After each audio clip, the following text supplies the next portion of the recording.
Okay, so I think we're going to go ahead and get started. And so before we do, I just want to introduce myself. So my name is Sarah. I am the Advising and Events Manager at the US-UK Fulbright Commission. A little bit about me. As you can probably tell from my accent, I'm American. I studied abroad in the 2 times during my undergraduate degree, which I took in Texas, and I also did my master's abroad. So I applaud you for considering the idea of going abroad for postgraduate study. Study abroad is a transformative experience, and so this webinar hopefully will help you to consider if studying in the US is a good option for you. We're going to go over just a brief overview of how you go about choosing an institution and department and where to apply, funding, as well as applying. We will have a Q&A section at the end, so I do ask that you hold any questions for the end, and a recording of the webinar will be sent to you within a few days, so you just be aware that you'll have that for reference.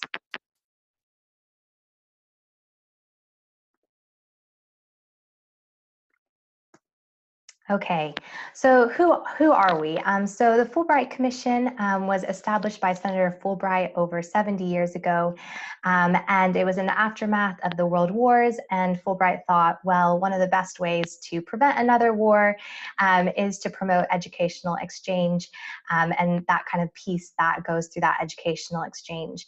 And so we were set up, and 2 ways that we encourage that educational exchange is through postgraduate awards, which we'll touch on briefly during this presentation, as well as an advising service. So I am one of the EducationUSA advisors at the Commission, and so part of our job is to deliver free, unbiased advice about studying in the US. So we are here to help you. We are a nonprofit, and so if your dream is to study in the US, that's what we're here for. And we're going to go over at the end how we can help in this process.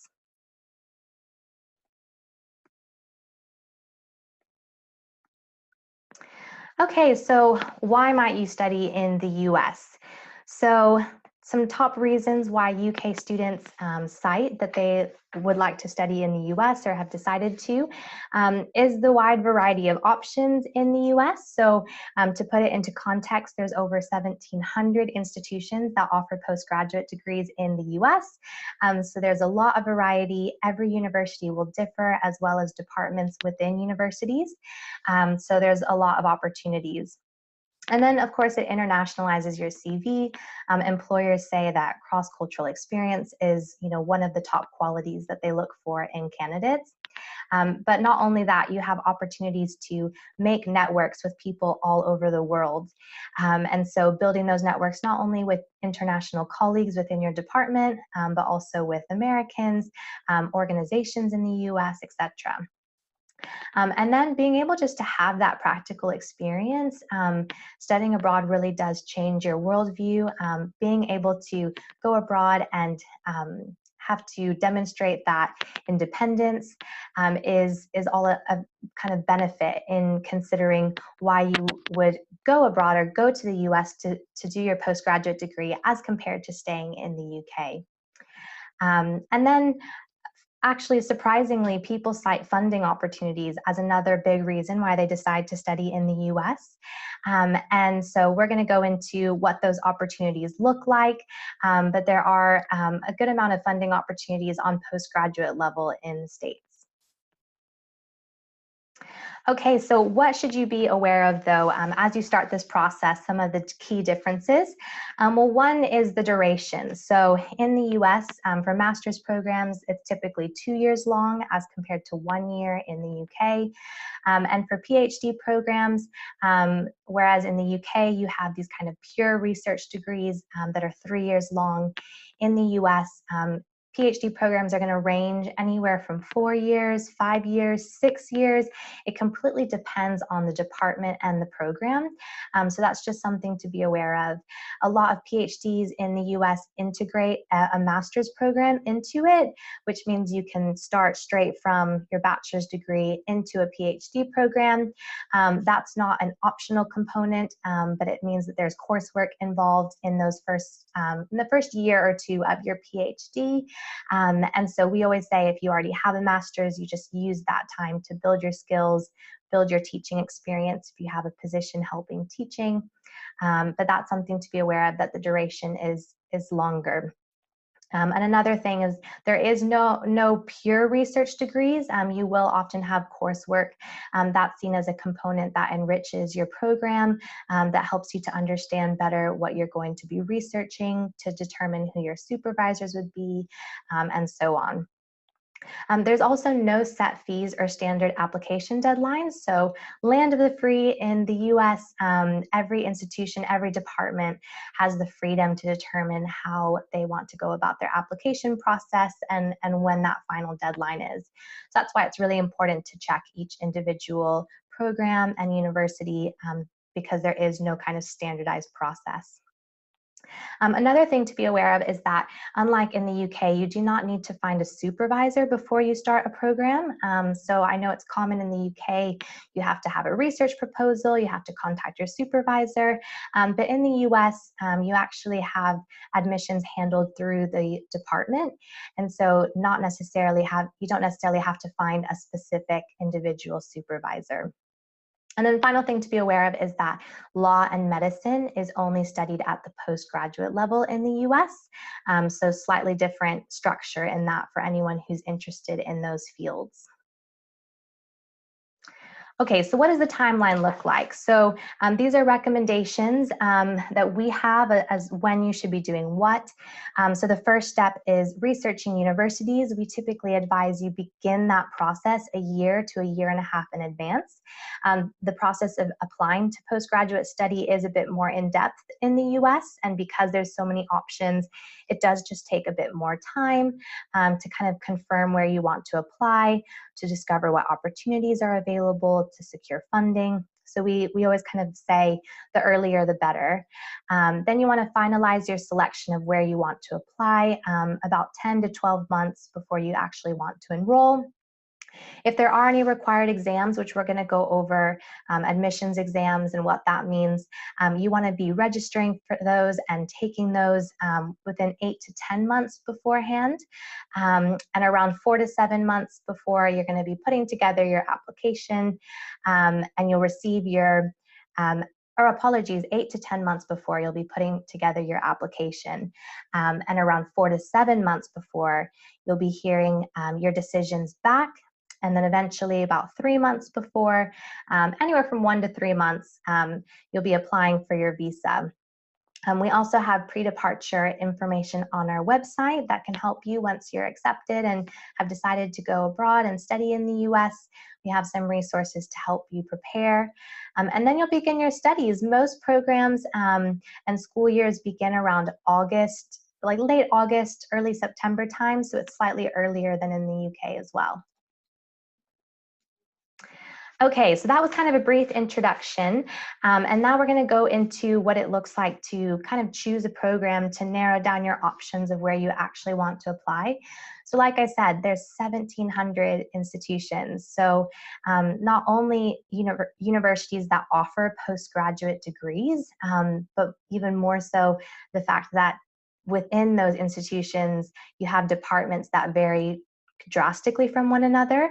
And so choosing a program is really an important part of this process. And that's kind of the step one that we advise you to begin your research. And we're going to go through some strategies of how you go about narrowing down your options. So a term that we really like to focus on in Fulbright is the word fit.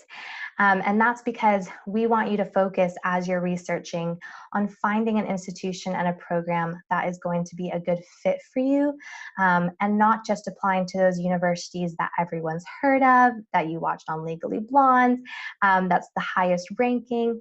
We want you to think more about what you're looking for in your experience. And that's going to depend so much person to person. And because because the US has so many diverse universities, you can't really compare them so well to each other either. It's like apples and oranges. So we advise that you stay cautious around rankings and those things, and focus more on what's going to be a good fit for you. So if you're looking for something that a department that focuses a lot on community service, maybe that's something you want to look into. Or maybe there's a particular region in the US. And so thinking about more in-depth questions to help narrow down your options, because the US is a big country. So you want to be thinking about all these extra elements. So if you don't like the cold, well, that takes out a good chunk of the US, in both New England and some of those northern Midwest states. So that's something. If you want sunshine, then point you to the South, and other states like that. If you want to travel a lot, maybe you need to consider being close to an airport. How are you going to be able to manage local travel? Are you going to need a car? So these are all extra questions that you want to be asking yourself. So not just about your program, your studies, what's the top department in your field, but also what extra opportunities will you have in different departments and different programs that you might not be able to get at those top ranking institutions. So you want to be thinking about that and thinking beyond those institutions that everyone's just heard of, and trying to do research to explore those lesser known universities that are top quality as well. And we understand that a lot of you probably haven't heard of very many US universities. And so we realize that. And that's the same for Americans coming over to the UK. Most only know Cambridge and Oxford, if that. Most don't even know about Imperial or King's College or other really well-regarded institutions. So we just want to encourage you to keep an open mind, and to focus on fit. So what should you be considering? A few factors. There's different types of institutions. So you have public or state-funded institutions, private or privately funded institutions. You also have research-intensive institutions that are very focused on that kind of world-class research. And you have different specialist institutions as well. So things like arts or business, those kind of more specialist schools. Then you have different types of programs. So you want to be thinking about your career goals, your qualifications, what additional components you're interested in, any concentrations that you might want to have available to you. So you want to be looking at that whenever you're doing your research. And then on the postgraduate level, the academic department is actually extremely important. It's probably the most important factor academically to be thinking about, because the department influences so much your experience while in the US. So you want to be thinking about what kind of experience do you want as a student in a particular department. Is that department really big, and is it competitive, and do you kind of thrive in that environment? Is it small and more collaborative? Will you have a lot of contact with your supervisors, or will you be expected to work more independently? Is there particular faculty expertise that aligns with your interests? Because a lot of times those faculty determine kind of those research priorities and interests within the department. Do you want to have a focused department, or a department that is a bit more interdisciplinary if you have several interests that you'd like to overlap within your research and within your degree? And then just the atmosphere. Is it a place where people get together afterwards? Do they have internships on offer? Are there going to be networking opportunities, or opportunities to go to conferences? So these are all questions as you're looking at institutions, and particularly departments, that you want to be asking and considering when you're applying and choosing where to apply. we've already discussed a little bit the importance of location. Do you want to be somewhere urban or rural, warm, cold? The US has 6 different geographic zones, so it varies drastically geographically, the feel of things, the weather. So you want to be thinking about those extras. If you have a particular field of excellence, you might want to consider particular areas in the US that specialize in that. So if you're into politics, a place like DC, finance, New York, DC, Chicago, there's a lot of different places that might have those centers of excellence that might influence your decision. And then finances, we're going to go more in depth into funding, but if you need funding to get to the US, then this needs to be considered from step 1. So this is part of the research process, and asking as you're doing your research what kind of funding is available. And like I said, we're going to talk a bit more about that, but I just want to mention that that's an important factor to consider from this initial step, from the very beginning. You don't want to be thinking about funding after you've already applied, because then it's already too late. So just be aware of that. Okay, so you want to narrow down your options. We have a few resources on our website to help you narrow down your options. And there's other resources available to you personally. So if you have colleagues or faculty that might be able to point you to particular schools that they've heard of course, take it with a grain of salt, because they've probably heard of maybe those more well-known institutions, but maybe they also collaborate with universities you hadn't heard of, or they might have some suggestions. So your goal is to narrow down your list to about 10 or so options of universities and departments that you want to research further. This is a snapshot of a search engine that we have linked on our website called Peterson's. And as you can see, you can put a variety of filters in.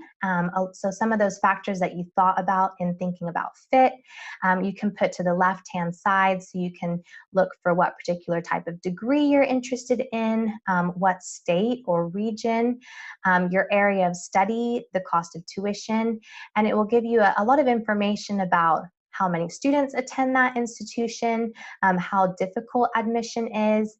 And so these are kind of generalizations though, so that's something to keep in mind, because a lot of it will depend on the particular department that you're interested in. So just be aware that this is one example of a tool that can help you narrow down your list and then do further research. So what does that further research look like? So the university website, the department website, is always the best source for information. You want to narrow down those 10 institutions to about 4 to 6 where you actually want to apply. And so how do you do that? You go on their website and you can check out the department, and on the department website you'll be able to find information about the faculty, what kind of expertise they have, since that will influence the department and a lot of the research that's going on, and whether they would be able to accommodate your research interests. It also kind of lists their publications, their CV, so you might be able to see what kind of background the faculty has. And then it also helps you to get in touch with current grad students. So this is a really helpful way to kind of get the inside scoop over a particular university or department, and that's to reach out to grad students. So you can ask the department to put you in touch with a current student, and then you can ask them all the questions you have to kind of get that inside information. So what is their funding like? How is it with their research? Is it a collaborative experience for them? Are they very focused with their research topic, or is it interdisciplinary? So those factors we talked about with the department, that's something that you can ask those grad students. And you can just ask them in general, what's it like living in that particular area? Is it an expensive place to live? Are there accommodation options? So all of those extras, you can go straight to the source of those students who have actually gone through that experience. So that is a really helpful way of being able to get a better idea. And then of course, if you have questions that isn't clear on their website, then you can contact the department directly. So like I said, the department is the one that handles the admissions, so not a particular supervisor, but the department. So you might contact the head of the department, or maybe they have a secretary of the department to ask them questions about their department, their programs, whether you would be competitive for admission. So they want to hear from you, and they enjoy you demonstrating that interest in their department. So you don't need to feel scared about emailing them and asking them a question. So that's kind of that first step of choosing an institution of where you'd actually want to apply. And again, that goal is to bring it down to about 4 to 6 universities where you actually want to submit an application. So what does that application look like? We're going to go through that now. So what they're looking for. So in the US, universities are going to be looking first and foremost at academic achievement. So this is measured by your undergraduate degree, any postgraduate study if you have done any. Most institutions are going to be looking for at least a 2.2 on a bachelor's degree. But of course, you can contact each individual program to determine whether you would be competitive for admission. And it might be some departments are looking to diversify, and the fact that you're an international student and that you have diverse experiences could be a really big benefit to them, and they might be able to be more flexible. So again, it's all going to depend very much on that particular department. But in the US, it is quite a bit more holistic than it is in the UK. So they're not only going to be looking at your academics, but they also want to look at your academic fit. So who are you? What are your qualities? What would you bring to the department? And why are you interested in particular in that department? So it might be that, you see on the website that they have a lot of networking opportunities, the opportunities to attend conferences, and that's something that you're really keen on because you want to you want to start your own business and you need to make those contacts. So that might be a reason, but something specific as to why you think that particular department would be a good fit for you and that program. They also want to see that everything kind of fits together. So they want to not only see your academics, but what other relevant experiences have you had?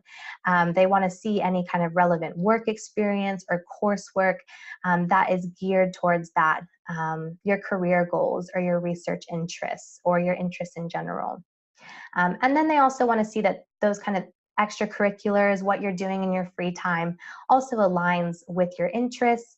And also they just want to get a feel of who you are. I think that's more of an element in the US as compared to the UK, that departments just want to know, who are you and what kind of colleague would you be? And are you someone with a sense of humor? Those are all things that they want to know. And so, you might feel that that's a bit personal, but for them, they're going to be working alongside of you. And so they want to get a feel of what kind of person you are and how you would fit in the department.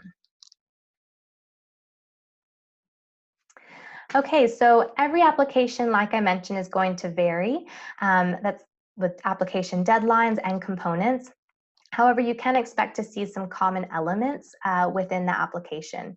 So of course, you're going to have an application form, which includes your different demographics, your address, your name, etc. You're going to have your admissions exam scores, which I'm going to go into what that is next. You're going to have your transcript, which is just a listing of your qualifications, your academic honors, the grades that you've received, and that is normally something that you can get from your university and that they can send for you. They're also going to ask for a personal statement. This is different than a research proposal, and I'm going to talk about that in a bit. And then they usually will ask for 2 to 3 recommendation letters. These recommendation letters, the requirements for them is going to be outlined by the department. So it might be that they ask for 1 personal recommendation letter and 1 academic recommendation letter. If you're interested in business schools and you've been working for a while, they might ask for a recommendation letter from your employer or a colleague or your supervisor. So they should outline what they want from that, but you want to be sure to choose people that know you well, both in and outside of the classroom, that can speak to that your personality and not just your academics or not just your work ethic, but can speak about you holistically. And that's because in the US, they do want a bit more of that holistic picture in the application.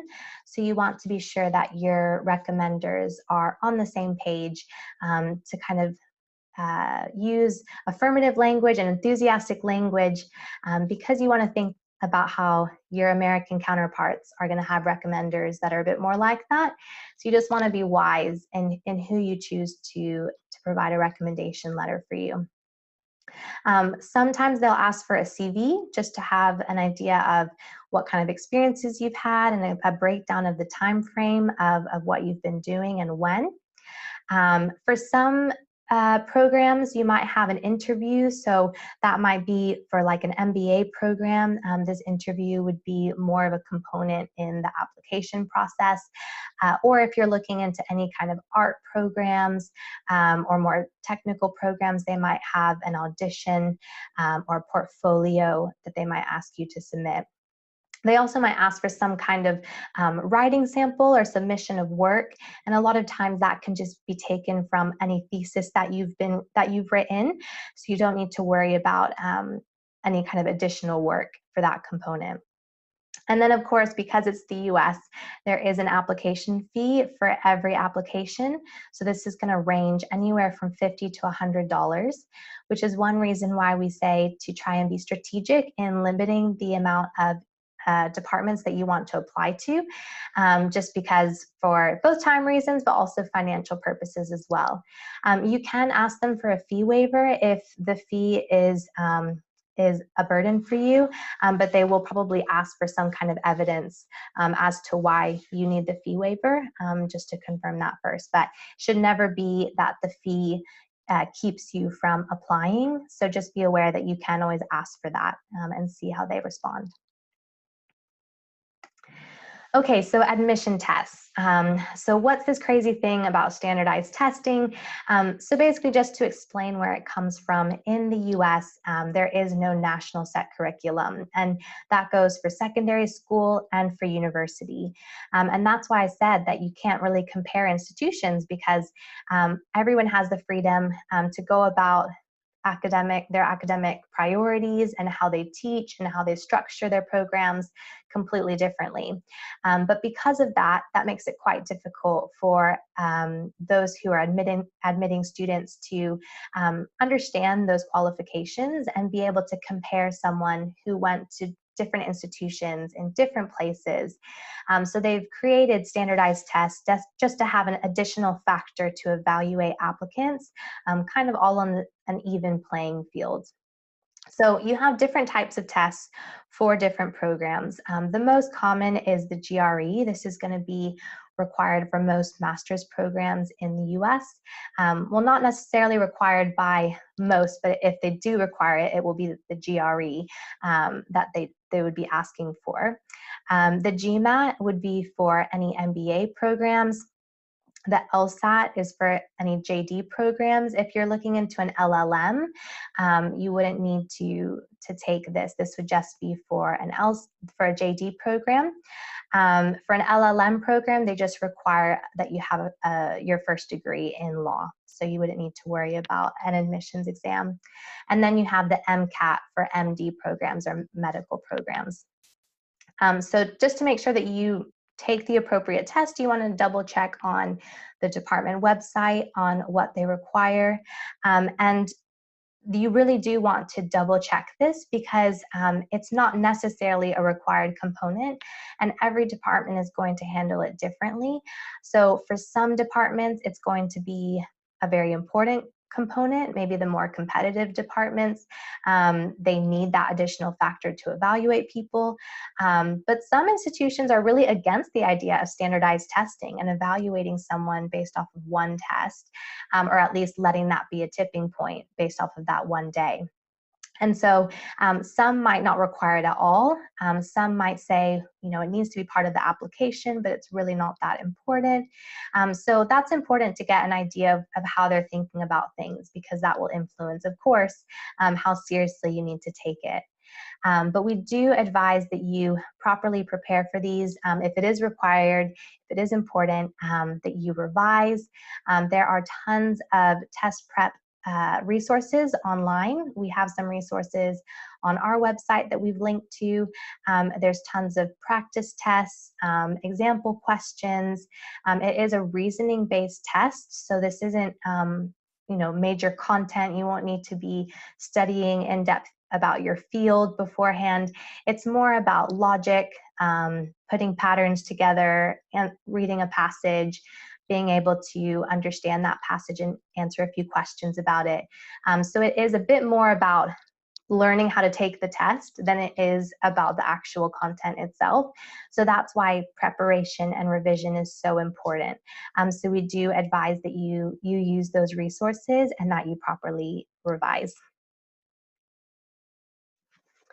Okay, so your personal statement. So like I mentioned, this isn't going to be like either your UCAS statement or any kind of research proposal that you would submit for the UK. This is a really important part of your application.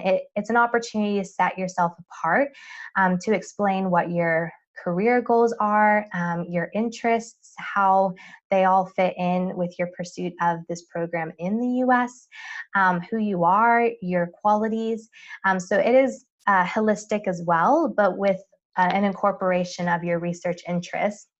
Like I mentioned, it doesn't have to be what kind of research you're going to be doing, in depth of your methods behind that. And that's because most institutions do expect that you will figure that out within the program as you're taking different courses. So they're not expecting you to know what exactly you're going to be researching. So you don't need to worry about figuring those research details out. But it should illustrate why you're pursuing what you're pursuing, how you would fit into their department, maybe why in particular you want to study in the US. Is there a reason why studying in the US would be beneficial to you? Does your research require you to be in the US? Any kind of those components you want to demonstrate as well. Kind of some tips. You just want to try to be creative. Don't be too shy about your qualifications and any academic awards that you've received or achievements that you've had. Americans do like to highlight those things about themselves. I've heard it said before that people think it's bragging, but it's not necessarily bragging. They just highlight those things because they want to show themselves as a strong candidate. So you should just be aware of that and that you want to do the same.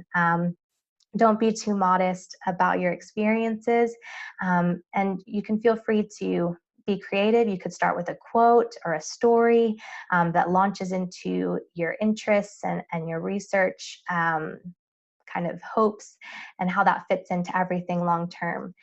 So feel free to kind of have fun with it, but make sure that you try to showcase yourself as well, and not just your studies or not just your field.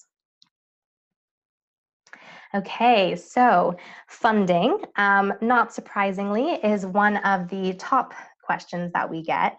But one thing is that there is quite a lot of misconceptions out there as to what it looks like to fund your studies. There are quite a few opportunities, and there is a good amount of money out there for postgraduate study in the US. So there's billions of dollars put into research and to make institutions top research institutions every year. So that means that at the postgraduate level, it actually is really good news in that there really is a good amount of opportunities out there. It's just a matter of finding those opportunities and being flexible as to where you would want to go if you need funding. Okay, so where does the money come from? We always say follow the money. And so I'm going to go through what are the top sources of funding. These are not in order to priority, but they're just some sources that can get you thinking. So obviously there's personal and family funds. So if you're not able to secure full funding, that's something that you can look into. If you're flexible as to when you would start your postgraduate study, you could always build up your savings now. And if you have an idea of institutions of where you'd like to go and you know about their tuition costs, then you can kind of be proactively saving. But the second point is actually kind of the top source that we recommend you look into, and this is funding through the university themselves. And the best part about this kind of funding is that you don't have to pay it back, and that's why we always recommend looking at this primarily. So there are two types of university funding. So the first is fellowships or scholarships, and this is basically just outright grants, which don't have to be paid back, and are sometimes a bit more competitive though, and there might not be as many. There might be a few institution-wide fellowships or a few department fellowships, but this will be more competitive, of course, because it's just outright money given to you. And then you have assistantships. And so this is probably the more common model that you'll find. And this is basically where you teach or do research for a certain amount of hours each week. It will depend on university, what their requirements are and what that assistantship looks like. And then in exchange for that, you'll get a tuition fee waiver, a stipend, and health insurance. So that's the most common model, and that's the best kind of funding I would say to go for in your research process. And it is going to depend, again, a lot of things depend on the department. And so how many assistantships do they have available? In one university, you might have the arts program have just 2 or 3 assistantships, if any, and then you might have the engineering school has 15 assistantships. So it depends on the department. So this is something you need to be researching. So how many assistantships are available and how competitive are you for those assistantships? And these are allocated within the application process. So that's why I said from the beginning, you want to be looking into this as part of your research. So you don't want to apply and then later go to them and ask if they have assistantships, because by that point, many of them have already been allocated, if not all of them. And so you want to be from step one, as you're doing research, asking about the assistantships. And that's another thing you can ask that graduate student if you end up talking to one, is what is the assistantship like if they have one? How many hours a week do they have to work? Is the living stipend something that is quite manageable? Is it just scraping by? Do they have extra? Because again, the amount, the cost of living in a particular place, all of those things is going to vary a lot. So assistantships though is the best kind of source of funding. You might find that there tend to be more assistantships in research focused programs as compared to things like a master's program or an arts program. So that's something to keep in mind, that it might be a bit trickier for these types of programs to find funding. But for anyone who's research focused, just be aware that this could be a great opportunity. And then you have external funding bodies. And so these are niche-based scholarships. We're going to go into that, but that's another source of funding, and I'm going to describe that a bit more. And then the last thing to note is that there are loans that you could consider, but we always say to take loans as the last final resort. You're not eligible for US loans unless you're a US citizen or unless you have a US citizen who could co-sign the loan for you. So that means that the only option is to do third-party UK loans. And you just want to be really careful about those because they can have high interest rates and tricky terms and conditions. So we always say that this should be your last resort, and to try and avoid having to take out loans to fund the majority of your studies. Okay, so a funding strategy that you might consider, and you might not be able to follow all of these components at the same time, but just some points as some tips. You can consider looking at places that have a lower cost of living. So obviously, this is just like in the UK. So like it would be more expensive to study in London as compared to a place like Lancaster. It's the same. So if you want to study in New York City or Los Angeles, it's going to be a lot more expensive to live in those places, to pay rent, to eat out, to get groceries, to take transportation. Everything is going to be a lot more expensive as compared to places that maybe are a bit more rural or even urban locations, but in places like the South or the Midwest. So if you need funding and you're concerned about funding, that might be a component that you try to strategize to look in those locations where they have a lower cost of living. And then you also want to look for places that have lower tuition. So this you want to take with a grain of salt because you will find that public universities tend to have lower tuition rates. However, some public universities might not have as much funding available, and some private institutions might have large endowments and a lot of assistantships available.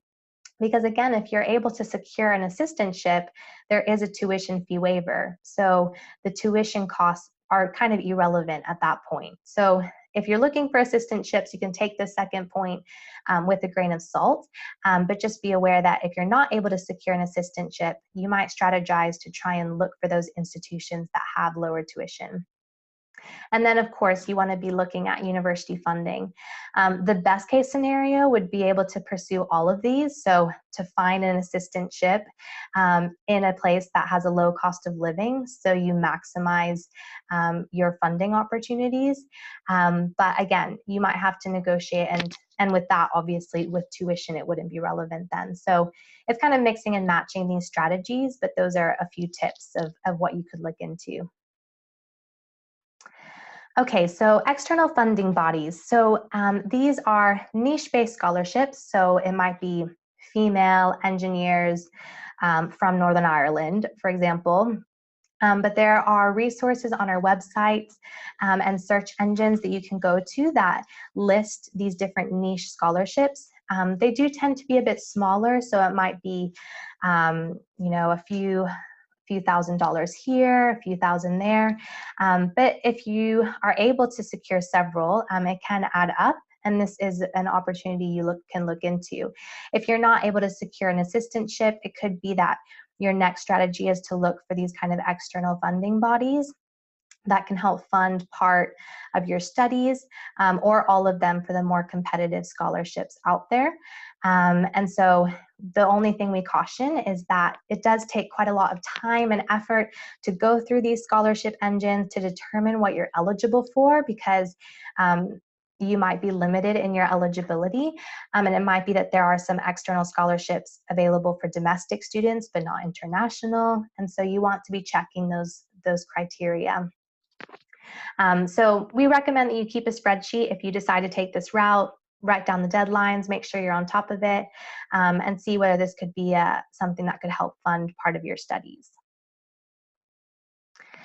So of course, as the Fulbright Commission, I want to give an example of the Fulbright Awards program as an external funding body. So the Fulbright Award program does offer different awards that vary in the amount and what they cover. But we do have awards for master's programs, for PhD programs, visiting researchers. So every year, the deadline is quite early in the year. So if you're interested in this program, do be considering and looking into the criteria now. The deadline is typically in early November before the year of enrollment. So you'll find on our website all of the eligibility requirements, all the deadlines, and any kind of other details that you need. There are institution-specific awards, so an award at a particular university, and there are also discipline-specific awards, so a particular field. So you want to be looking at what awards are available. The awards currently on there are from the previous year, so they will be updated this summer with the new awards, but you can go on there and get an idea of what's been available in the past, and some of those might be renewed for the next year, so you will get a good impression of what it covers. Some of them cover the first year of funding. Some of them have a certain amount that they cover. They cover up to, for example, $52,000. So it's up to you to find a program that could potentially fit. For a master's program, that might cover all of it. If it's a lower tuition school, it might cover just part of it. And then you have the general award. And so that covers the first year of funding. So that's all going to be on our website. So if you're interested in applying to that, you can find more information there. Okay, so some funding tips. You want to be sure to start early. Again, this is just a bit more of an in-depth process, and because assistantships and locating those and fellowships as well, a lot of times have deadlines or are integrated into the application process, so that's quite early. You want to start early, be proactive about trying to find that funding, asking about whether you would be competitive. So the earlier, the better. And then you just need to be willing to put in the time and effort. So it does take some time to research these institutions, to reach out to the departments and determine where you would be competitive for funding. And that also goes with the tip that really an important aspect of all of this is to remain flexible. We can't stress that enough, that if you'd like to go to the US and you want to be fully funded in doing so, that it's most likely going to require you be quite flexible. So if you're saying, I only want to go to New York City and I won't consider anywhere else, or I only want to go to Harvard and I won't consider anywhere else, then you want to just ask yourself why you want to study in the US, and what kind of opportunities you're looking for. Is it just to go to that name brand institution? Because there are top institutions, of the top 100, there's I think about 40 that are US institutions. So unless you can name 40, that means that there's probably an institution out there that would offer you a high quality experience that might be able to connect you with more opportunities for networking and professional development and those kind of additional aspects that will help aid your future career. So flexibility is really key in all of this. And then you want to just kind of follow those tips that we talked about in this strategy. So see if you might be able to go to a place that has a lower cost of living that might be able to minimize some of those costs. And then a final thing to say is that it is possible to have some financial assistance once you are actually in the US. So on a student visa, you can work up to 20 hours a week during term time and up to 40 hours a week during holiday. So that's something to keep in mind, that could be an additional funding source for you once you're actually in the US.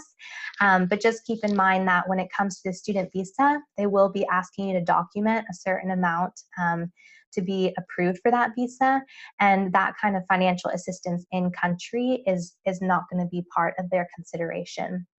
But just be aware that that might be an additional amount of income that could come into you.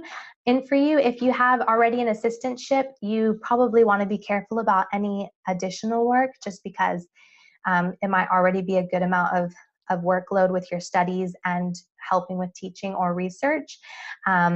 But it's just going to completely depend on how you go about things, and what works best for you and what's the best fit for you. Okay, so some different ways that we can help. I'll just go through this briefly. This is a snapshot of our website. If you haven't been on here already, we definitely recommend that you go on there. We have, under Going to the USA, the Postgraduate Guide to US Study, where we go into choosing and funding and applying. So a lot of what I've covered is also there, and all the different links to research institutions, to external funding bodies, you can find on this website. We also are here to help. So I am one of 3 Education USA advisors. We have a helpline that's open on Tuesdays and Thursdays from 1:30 to 4:30, and an advising inbox, which the information's on our website, but it's also just advising@fulbright.org.uk. So if as you go along in the process you have a question, you can reach out to us and we're more than happy to help. And then we have events like this about studying in the US. We do different webinars. We also have in-person seminars that we hold in London 3 to 4 times a year about postgraduate study. So if ever you're in London, that might be something you're interested in going to. We just go a bit more in detail about this content. But we also attend different postgrad fairs throughout the year at different universities and other places. So you can feel free to visit us and our stand at those places as well. Okay, so I know that was a lot of information, and it was an overview of those kind of major components. So now I'm going to take questions, and if you have any very specific questions, I do ask that you maybe email those in or call us with those specific questions. But if you have a question that could be helpful and is a bit more general, then please do ask and I am happy to answer. You can use the Q&A box that's just at the top of your screen, and you can type in any of your questions there.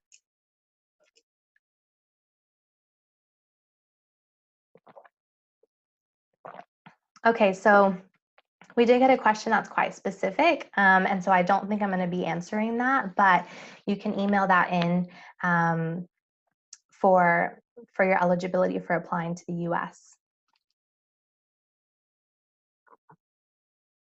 Does anyone else have any questions?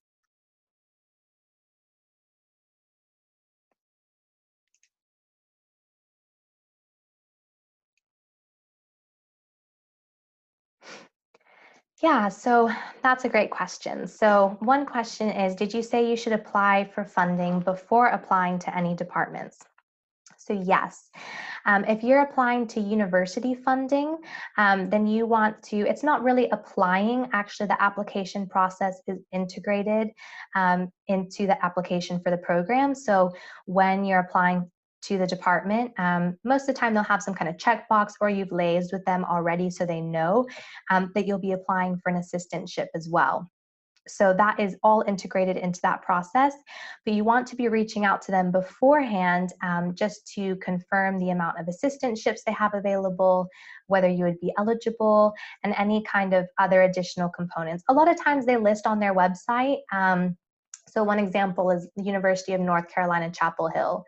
If you go onto their political science department, they'll say, you know, most of our students have assistantships. It usually involves teaching or research for, I think they list something like 10 hours a week or something like that. They mentioned that Chapel Hill is a college town that's very affordable to live in. So a lot of those components are actually answered on the website beforehand. But if it's not, you can reach out to them. As far as external funding bodies, that's going to depend. The deadline for those vary because they're these outside charitable organizations. For the Fulbright Award, it is before the application because it's in early November. And so you won't actually know where you've been accepted to for that program. But so yeah, it's usually integrated into the process or beforehand, unless it's an external scholarship that might be afterwards.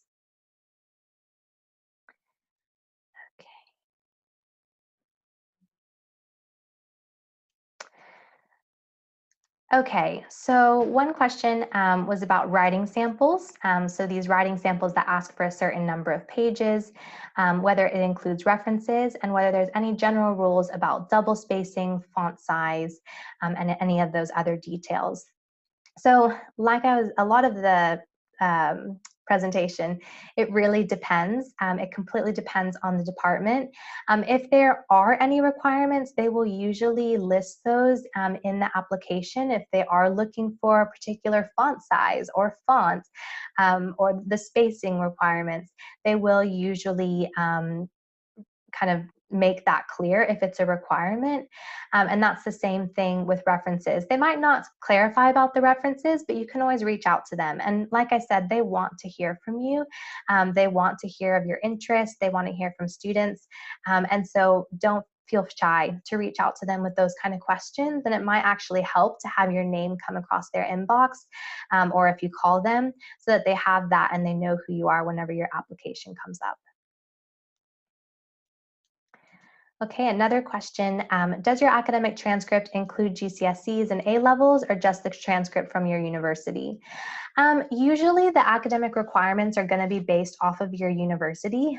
So that kind of base requirement of a 2.2 in your bachelor's degree. So usually it's going to be from your university of kind of the official transcript that they're requiring. It might be they ask for your secondary school.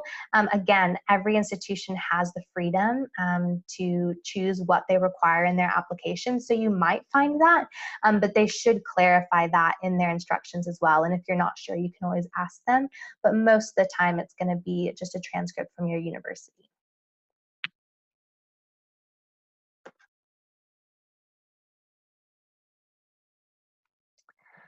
Okay, so one question was about the visa office, and how they consider different types of funding, and whether there's a certain amount that you cannot declare. So unfortunately, we're not able to answer any specific questions about visas, and that's just because the visa consular office at the embassy is the one who are the pros on this, and they're kind of processes and regulations change year to year.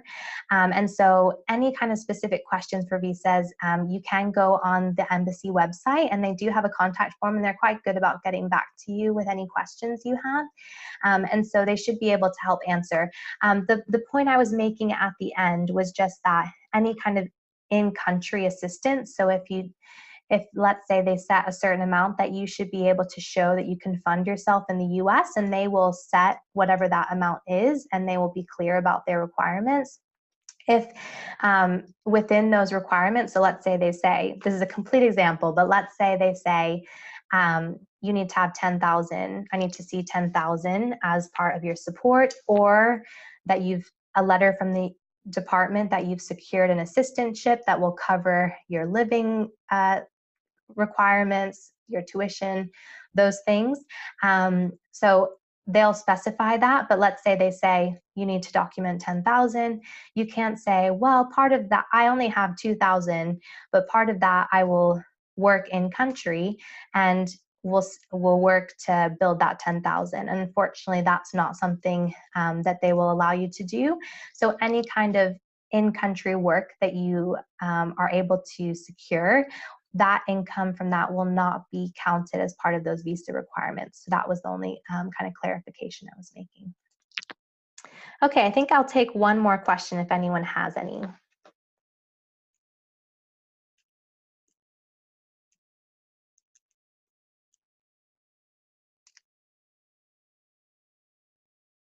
Okay.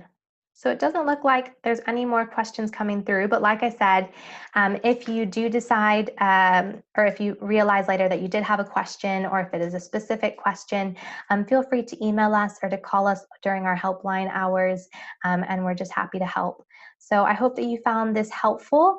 Thank you so much for coming along, and I hope that it helped in discovering whether studying in the US is something that is a good fit for you and that you'd like to pursue. Okay, well, all the best with your applications if you do decide this is for you, and have a great day. Okay.